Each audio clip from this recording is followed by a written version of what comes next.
श्री स्वामी समर्थ. तुमच्या सर्वांचं आपल्या नवीन व्हिडिओमध्ये स्वागत आहे. तर स्वामिनीचा हा पहिला अक्कलकोटचा सर्वात लांबचा प्रवास असणार आहे. त्यामुळे म्हटलं आपण याचा आता एक व्हिडिओ बनवूया. तर सर्वात आधी स्वामिनीला झोपवून घेतलं आणि त्यानंतर तिची सर्व तयारी करून घेतली, कारण आम्हाला एका दिवसात जाऊन परत रिटर्न यायचं होतं. तर तिची औषधं, तिला लागणारं सर्व सामान हे सर्व पॅक करत होते. तर सर्वात आधी म्हणजे तिची औषध महत्त्वाची होती. ती सर्दी, कफ, खोकला, डायपर, क्रीम हे सर्व एका पाऊचमध्ये भरून घेतलं. ते पाऊच सर्व तिच्या औषधं, तिच्या सामानांचंच होतं. मग त्याच्यातच सर्व सामान घेतलं. ते खुळखुळा महत्त्वाचा होता, तर ती रडायला लागली तर तिच्यासाठी उपयोगी येणार होता. आणि हे तिचं छोटं दुपटं आहे, ते पण बॅगमध्ये भरून घेतलं, कारण ते सर्वात महत्त्वाचं होतं. कपड्याची एक बॅग वेगळीच घेतली होती आणि डायपर त्याच्यातले 4, 5, 6 जरी लागणारच होते मला दिवसभर तिला वापरायला. ते सर्व त्याच्यातून घेतले आणि त्याच्यानंतर म्हटलं सर्व सामान एकत्र करून ठेवावं बॅगमध्ये, कारण कधी तिला काय लागेल हे सांगता येत नव्हतं.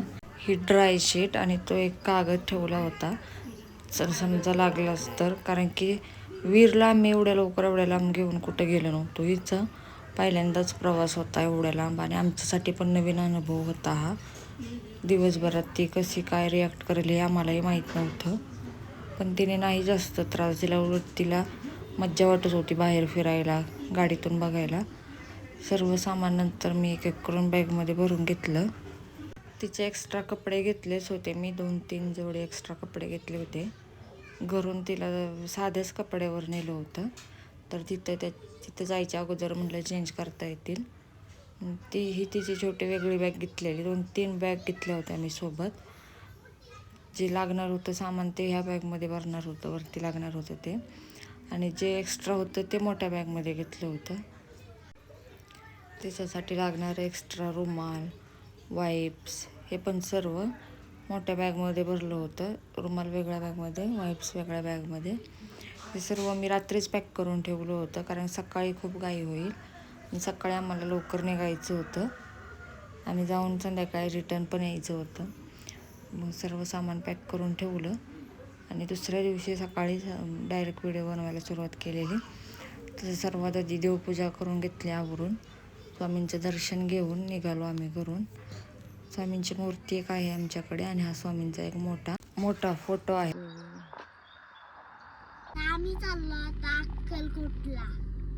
स्वामींनी पण सकाळी उठली होती लवकर जायच्या वेळेस. विरतीला हसवायचा प्रयत्न करत होता आणि आमचा अक्कलकोटचा प्रवास सुरू झाला. स्वामींनी जास्त करून नव्हती रडत, झोपतच होती. थोडंसं पुढं गेल्यानंतर मग आम्ही गॅस भरायला थांबलो होतो. तिथं गेल्यावरही ती शांत झोपली होती. गॅस भरला आणि मग म्हटलं नाश्ता करूया आता. सकाळी लवकर आलो होतो घरून, नाश्ता करायला थांबलो आणि परत सुरू केला प्रवास अक्कलकोटचा. आम्ही खूप एक्सायटेड होतो की स्वामिनीला पहिल्यांदा आम्ही स्वामींच्या दर्शनाला घेऊन चाललेलो. अक्कलकोटमध्ये पोहोचलो.